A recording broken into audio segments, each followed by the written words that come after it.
I suppose I'm allowed to mention names. I cannot stand Alex Ferguson. I had a paper sent to me, and it showed my grandson, and Alex Ferguson says, "If I lose, it'll be because of David Elleray." I thought, how could anybody be so cold? The normal referee, nobody knows where he lives. They know where he lives. And, of course, that brings its own dangers. I live at the moment with Home Office alarms in my house because of death threats made to me after matches last season, which were taken so seriously by the police that I can now press a button and have every police car within 10 miles come to my house instantly.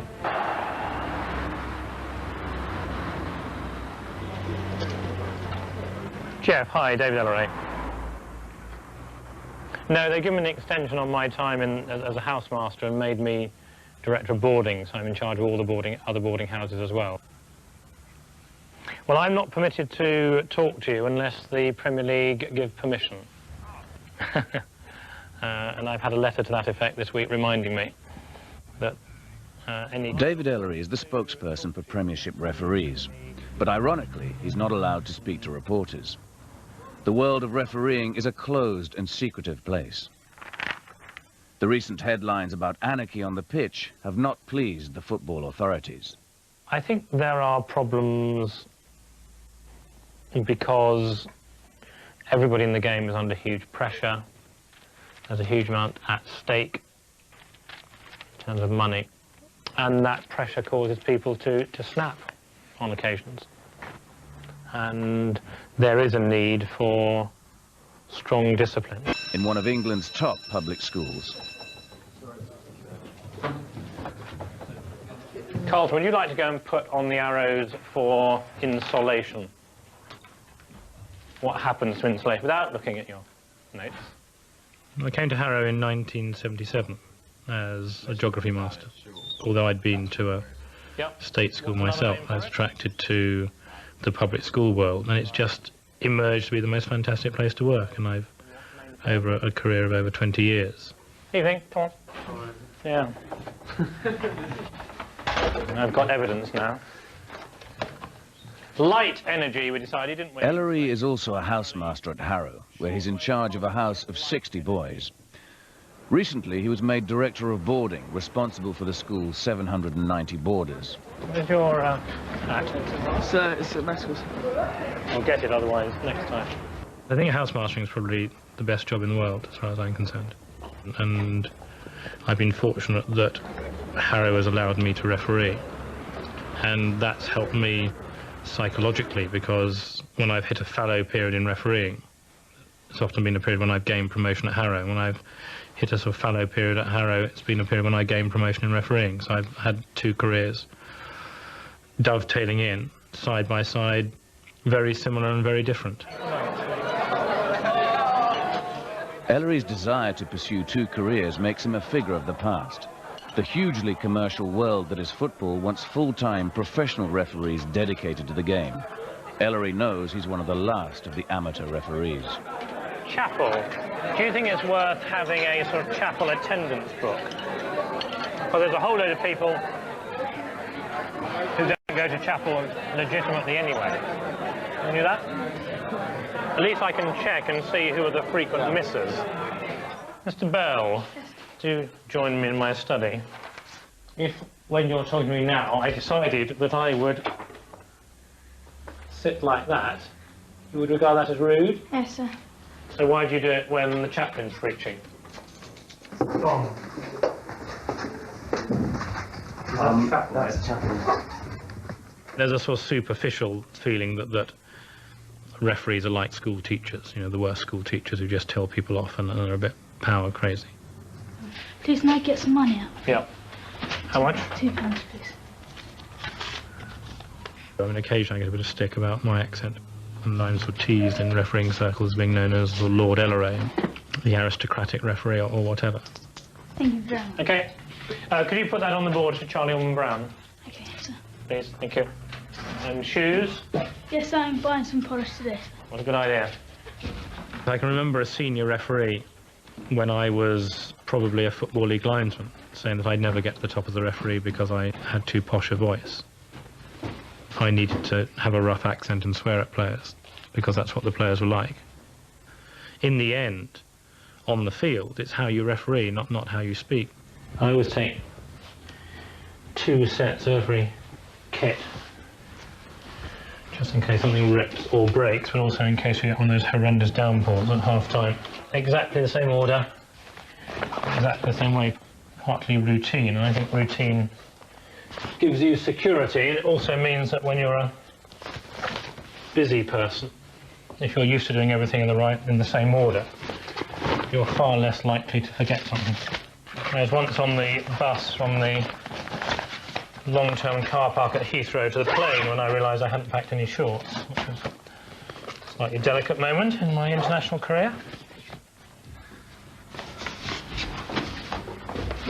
It's 4 in the afternoon. David Elleray has been teaching all day. Now his football life takes over. It's January and the FA Cup, the road to Wembley.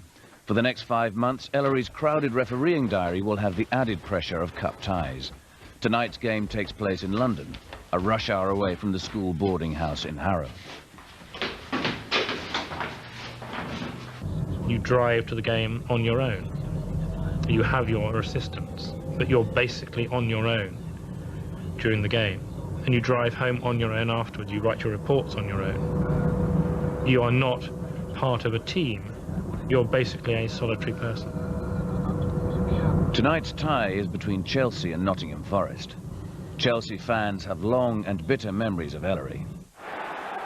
I refereed them in the FA Cup final in 1994, and the first goal was a penalty to Manchester United, which was not disputed. The second goal was also a penalty, which was more debated. But last time I refereed at Stamford Bridge last season, I was walking in the ground and I heard one spectator turn to another and say, "Look who's refereeing tonight, it's Satan."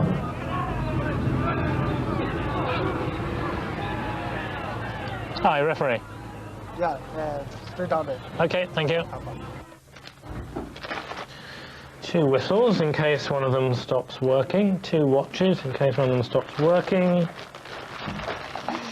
2 pencils in case the lead breaks on one of them. 3 cards. A yellow card for back pocket for cautions, red and yellow card, shirt pocket for sending off. They each have a flag which has a buzzer on it in the handle, and I wear strapped to my arm this receiver, and when that's pressed, that makes a noise and it vibrates, so it gets your attention. And that's what we really want in terms of technology. It's a way of coming out and beginning to get a sort of a feel of the atmosphere, the pitch, the geography of the place. And sometimes you just pick up little potential hiccups. Is the groundsman around? Oh, can we grab him? Yeah. Could he come and see me with a tape measure? Is that for grass length? Yeah. It might just be that I've got small paces, but I think your marks from the corner flags. Get a tape measure. Okay, sorry to give you extra work. Thanks. So what they'd done, they'd measured from the arc, they'd measured 10 metres rather than 10 yards. So they just used the wrong measurements. Thank you. Would you like a cup of tea? I love a cup of tea. Mr. Sharp's about to do the tea. Does he know that? He does now. You'll be pleased to know we've had the pitch remarked. Why? What was the problem? The mark from the arc of the corner was 10 metres, not 10 yards from the arc. Was it really? On all 4 corners, so all 8 marks were wrong. You did rather well to spot that, didn't you? Yes, I did rather well to spot it, didn't I? For the rounds of the FA Cup, and this is quite common at senior football level, an assessor is appointed, the eye in the stand, if you like, marking the referee on a number of headings. I was quite sort of tired and a bit irritable on the Wednesday morning, an early afternoon of the game. And I went off to Chelsea, refereed a football match, was totally absorbed in football for an hour and a half. and my mood had changed. If they listen when I talk to them during the game, you can give them the benefit of the doubt. If they're giving you earache all the time, then you get rid of them. Appreciate it. Cheers. People find it odd that I live a life which has two highly pressurised jobs, but one is an escape from the other. And it's one of the reasons why I'm not convinced about the need for full-time referees. But outside, the real world is waiting. Chelsea fans have not forgotten or forgiven 1994.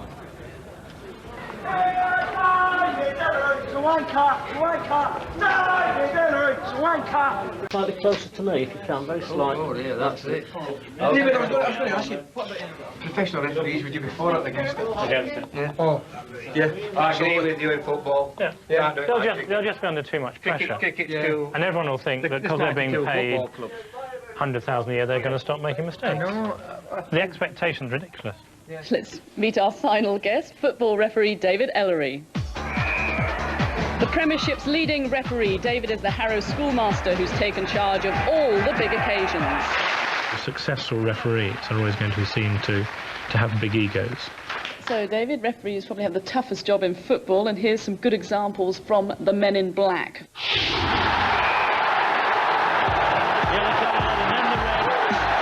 You have to, as a referee, believe in yourself, because you subject yourself to huge amounts of pressure.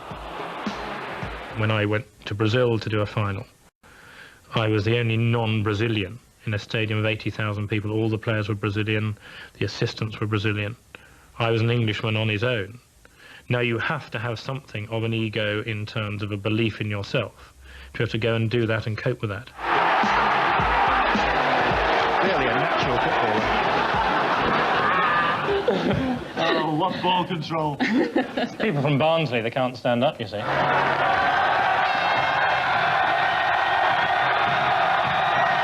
I'm a local government officer from Barnsley. He's my best friend in football.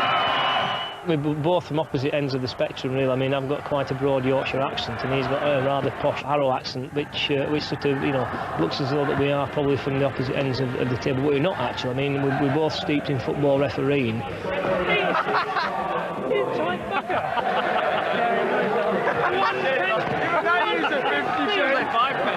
Steve Lodge, a Premiership referee from Barnsley, is Elleray's best friend in the world of refereeing. Tonight they're at Leicester City's ground. As a favour, Elleray has agreed to arrange referees for tonight's Public Schools Cup final. Elleray gets the line. Saturday night, Sunday morning, referees that you're friendly with will phone up. Perhaps you want to know, did you see on Match of the Day, or others say, I got the press on my back, can you help? And sometimes you just need people to reassure you that what you did was right, or just to know that people are there, because it is very lonely. He came to watch me referee Leeds versus Chelsea, and he said to me after the game, he said, that's the worst I've ever seen you referee. He said, you didn't seem to be at the races, you weren't picking up the challenges, and he said, you really looked switched off. And, you know, I appreciated that kind of, you know, that kind of sort of kick up the backside. If I go to watch David, and, you know, I see something where I think he's doing wrong, I won't have, you know, I won't have a moment's hesitation in sort of letting him know. So I think, you know, we are a special breed of people, really.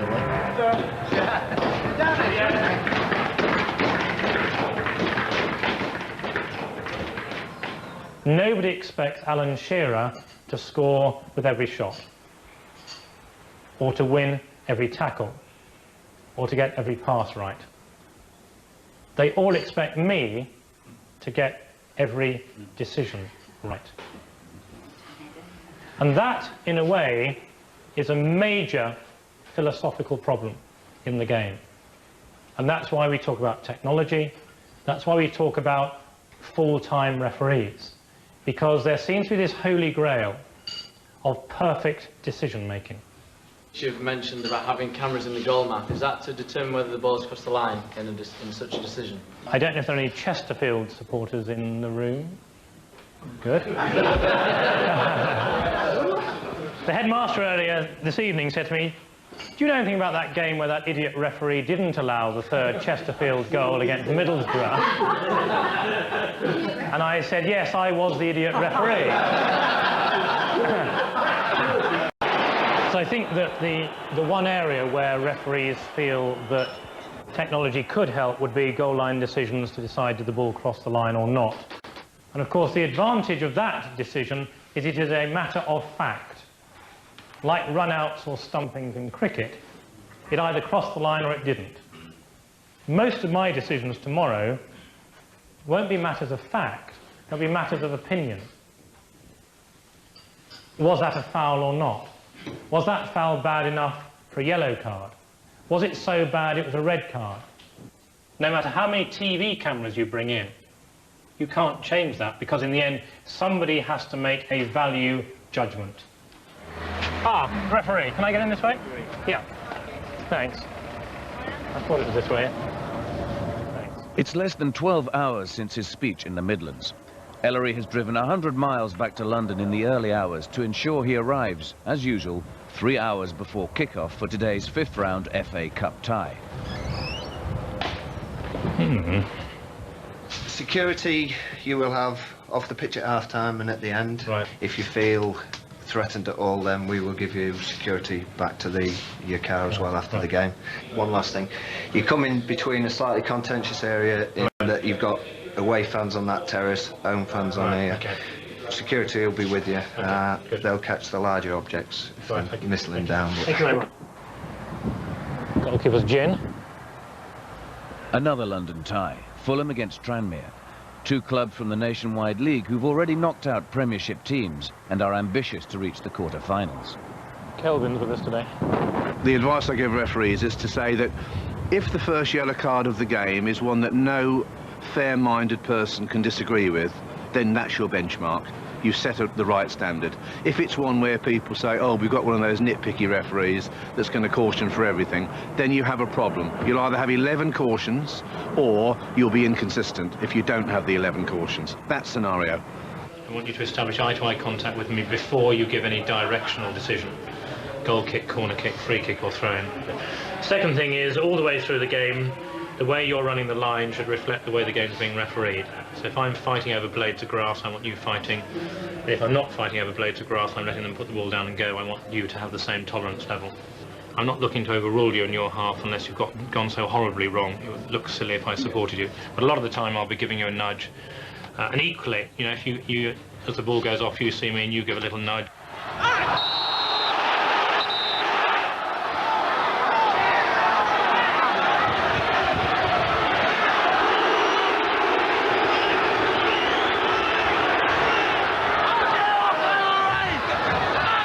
First one was 24 of Tranmere, Mr. Babb. Then number 15 of Tranmere. Yep. If you don't penalise them early on, there's a danger players think you're not actually spotting the fouls. So in the same way they always talk about, particularly in the good old days, the defender putting a strong tackle on his opposing number early on just to let him know he's there. You do that a little bit as a referee, you just let players know you're there. And then a double caution, number 9 of Tranmere, late foul tackle. And immediately after that, unsporting behaviour from number 11.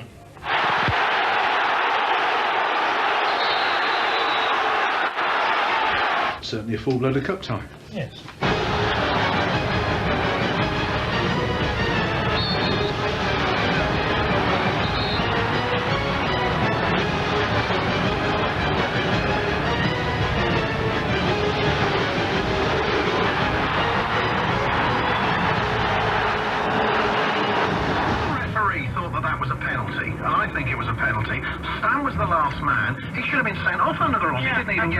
I have a masochistic streak in me which listens to 606 on Saturday evening to see what their abuse they're hurling on referees. Would Roy Keane and these sort of people have a lot more respect if the referees were ex-professionals?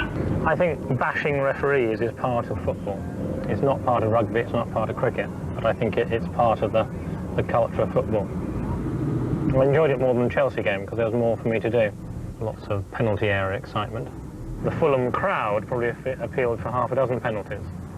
The Fulham players appealed for almost none. 2 of the yellow cards I would like to see again because they were what we sometimes rightly or wrongly call orange cards. They were more serious than a simple yellow card, in my judgment from where I was at the time, not bad enough to be a red card, but sort of halfway between.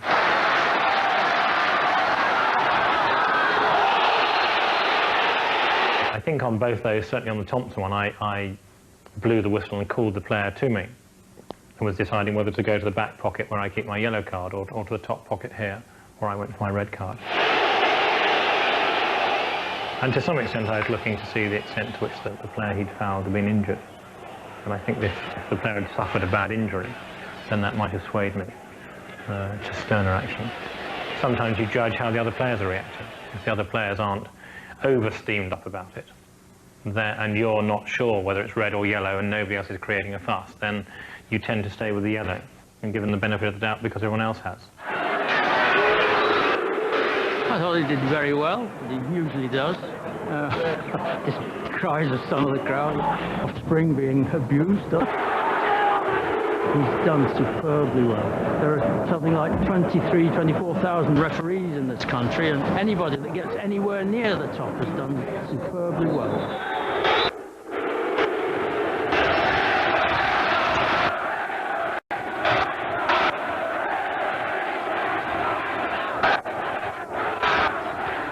When he was a lad of about 12, he was going along to the recreation ground in the pouring rain, asking to run the line for the local pub teams. You know, terrible, terrible games, all sort of full of drunks and layabouts and so on. He used to go up there on a Saturday twice a day, in the morning and in the afternoon. So there we are. Let's drive. Well, I think as a youngster, if you're in the local newspaper with your photograph, then that, as a 13-year-old, has an attraction. They like to be in the news and be noticed and not just be somebody ordinary.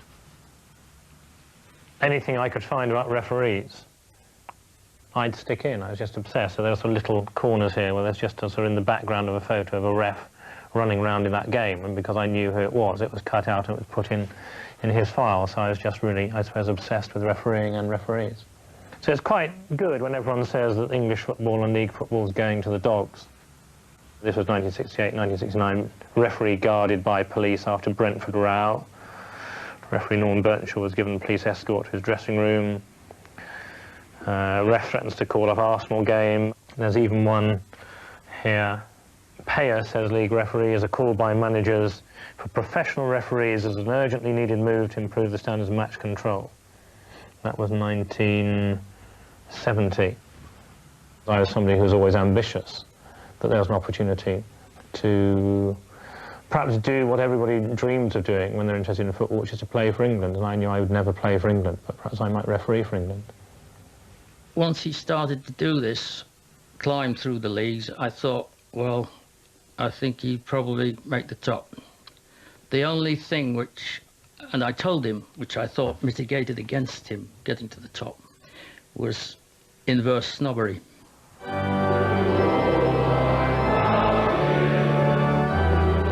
The Harrow beak.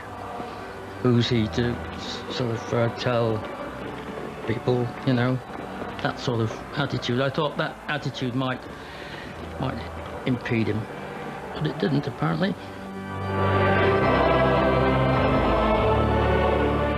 Somebody was looking down on me and decided when I became a housemaster, I'd become a housemaster of the house, which produced the man who really was the founder of modern-day football. Right, house to kick off. And on Founders Day, each house plays an old boys 11. And you see football as it really began.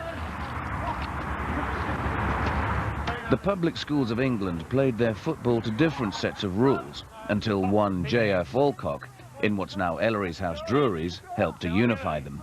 Oh, God. Elleray enjoys refereeing Harrow football and pointing out the unlikely origins of rules taken for granted today. No odds given. What you do see is the origin of 10 yards in soccer and rugby, which is where the player catches the ball, shouts yards. The referee puts his stick on the ground where the player caught the ball, and the player goes back with the ball, runs up to the stick and takes 3 of the biggest paces he can. And where he lands on his third pace, or third running yard as it's called, that's where the defensive wall is formed, and that is approximately 10 yards. Base kick. Tea in the dining hall afterwards.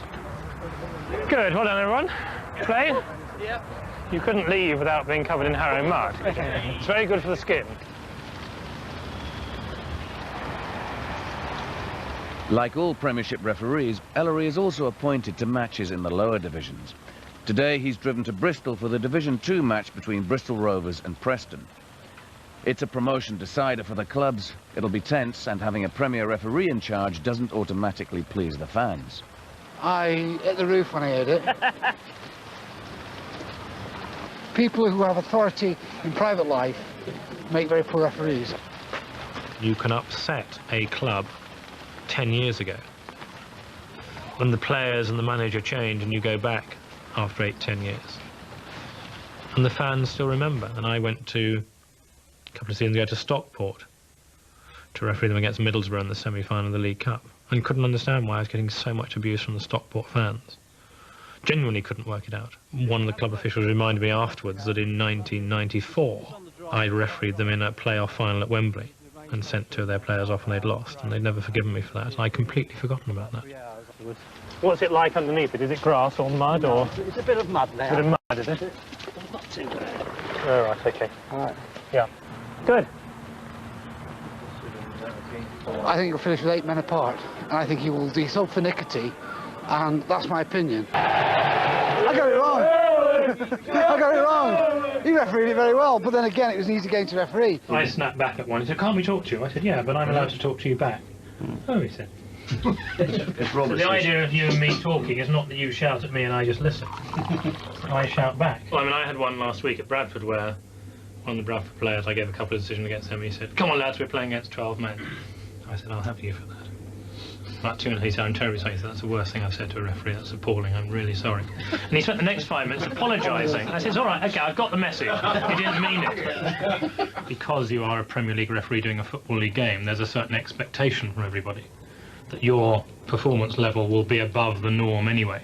And then you've got to say, well, I'm not the superstar here. The players are, and I've not got to be bigger than the game. They say the best referee is the referee you don't see. And that was probably true today. But he behaved himself today. When he has a bad game, it's a really bad game. I still think he's a atrocious referee. One thing I've suffered with all my life is blisters. The battered feet of 30+ years refereeing. I feel fine. But you never know until you get on the wretched treadmill. At my age, my body's beginning to protest a bit. Feeling relaxed, David? And a couple of years ago, I had trouble with my knees, and they used to swell up after games. I couldn't walk properly for a day or 2. But I still feel as if I'm 30. I'm still the same physique I was when I was at university, pretty well, the same weight. So I don't feel old. That's good, David. Come on, we need 15 seconds more. Keep driving now, keep driving. The life of a referee is a knife edge of continual assessment. They sit fitness tests 4 times a season. If they fail once, they're suspended for 5 weeks. Fail twice, and they're taken off the referees list altogether. That's it, spit it out. Okay, I'm just get you out Craig will there. just get the treadmill going again. You can... Elleray passed. 6! 6! 6, no way. I'll have you, please. 6, here, please. It brings back all the memories, really. You know, putting the nets up beforehand and the grass not very well cut and the lines there but not really there. No, the man's standing. Ref, you've got your own thing here. Yeah, I know, but that was no way. They played a 1-2, he was never offside. Well, it's not unlike the Premiership, is it? Yeah, it's, people are going in for challenges. There's 1 or 2 on each side who are more mouthy than anybody else. He ain't putting anyone off. He hasn't putting anyone off. Like any sort of typical football, really. The only difference is the players' cars being towed away whilst the game's going on. This is the refereeing world David Elleray had to pass through on his way to the top. Hackney Marshes is the biggest public football ground in Europe. 80 pitches side by side, full every weekend, a hard training ground for referees. The players are bad enough, but the spectators can be even worse. You have to stay off the pitch, yeah? You're not, yeah, you're not playing. Yeah, I'm going to have a word with them, but you've got to, yeah, but you stay off the pitch, please. Can we stand back off the line, please? Can we just... The tackles aren't flying in as much as I thought they'd be. And there's not as much dissent as I thought. It's rather better discipline than I'd anticipated.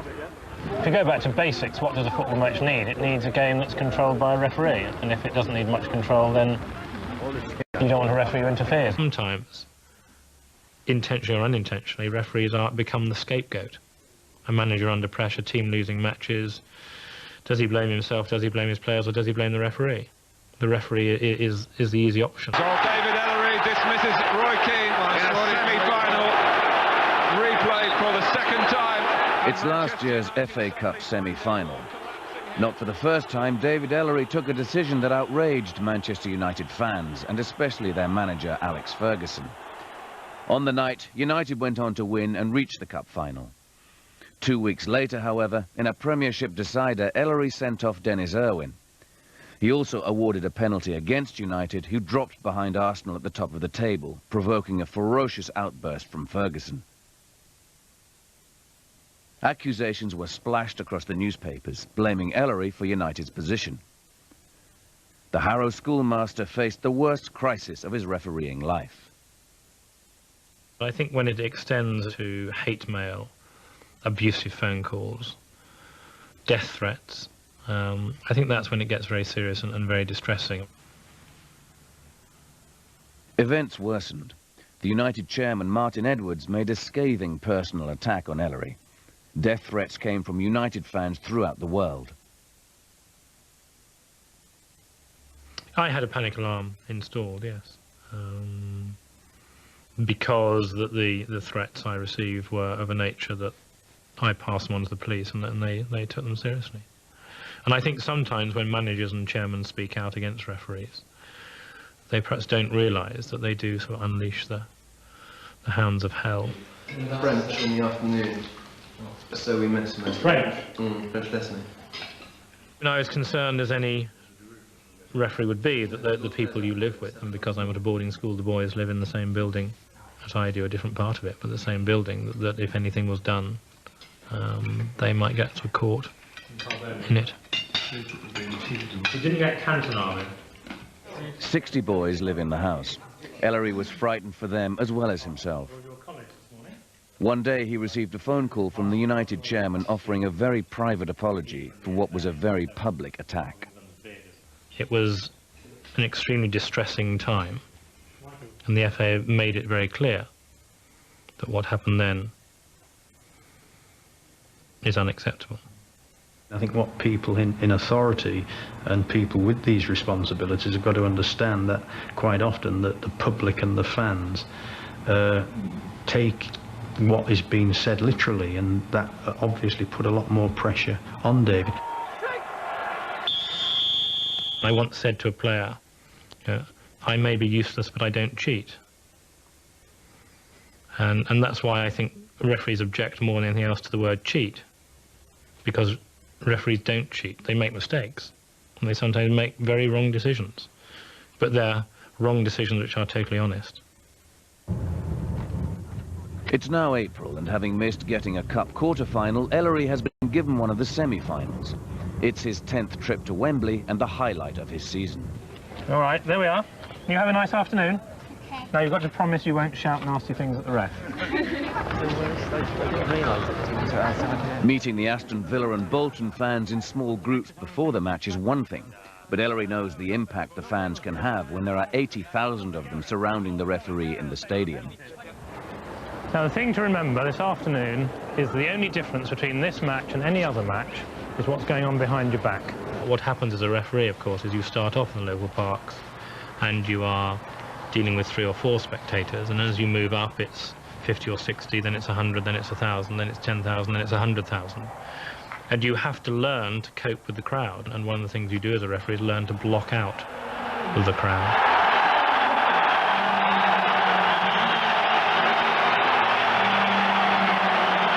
The Millwall crowd in the old Den was a very hostile crowd, and as a linesman you always knew to wear your oldest kit, because they'd spit at you and they'd throw cups of tea at you, and the language would be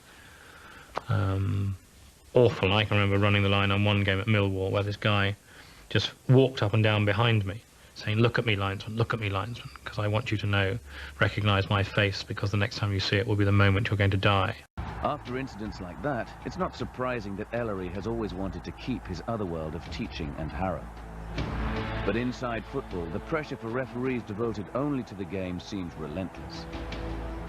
18 months ago, 9 of the top referees in England were asked whether they would go full-time. 8 said they would. Elleray made it clear that he would not. I actually said to him I was disappointed in those comments, because when those comments came out, it appeared that there were Premier League referees saying that full-time refereeing wasn't a good idea, when actually it was David's own opinion. But I think that that is not necessarily a change because they believe that it will make refereeing better. I think for a number of them it would allow them to earn more money than they currently earn. Next season, realistically, your FIFA referees could be earning up to £50,000 from football. I think maybe within the next 2-3 years that there will be full-time referees, and therefore that will not be for David. 10, 15 years ago, I thought the only way I could become a Premier League referee was to go full-time. I would probably have given up refereeing. They are amateurs. We don't take the game seriously, and I find that rather offensive. And I don't have to become full-time to be more dedicated to trying to referee to the best of my ability whenever I go on the field of play. It was a poor game of football for most of the game. It was scrappy. It was a sort of typical tennis semi-final where everybody was afraid of making mistakes, really. And I suppose the Dean Holdsworth miss with the goalkeeper out. Nice lad, and I feel sorry for Dean Holdsworth, but you could say that the referees get pilloried if they make mistakes, but yeah, that's a big player mistake, a miss like that. And it just shows that everybody in the game of football is human. They don't always get it right. In 1998, Elleray's two worlds could not be reconciled. The World Cup, the pinnacle of a referee's career, where Elleray would have been England's representative, clashed with an opening for the headmaster's job at Harrow. Elleray stayed for the interviews. He did not get the job, but his choice was significant. The answer to which of the two worlds I find most important was demonstrated when I made the decision not to go to the World Cup. I was always convinced that I would referee the 1998 World Cup final. But in the end, I love schoolmastering more than I love football.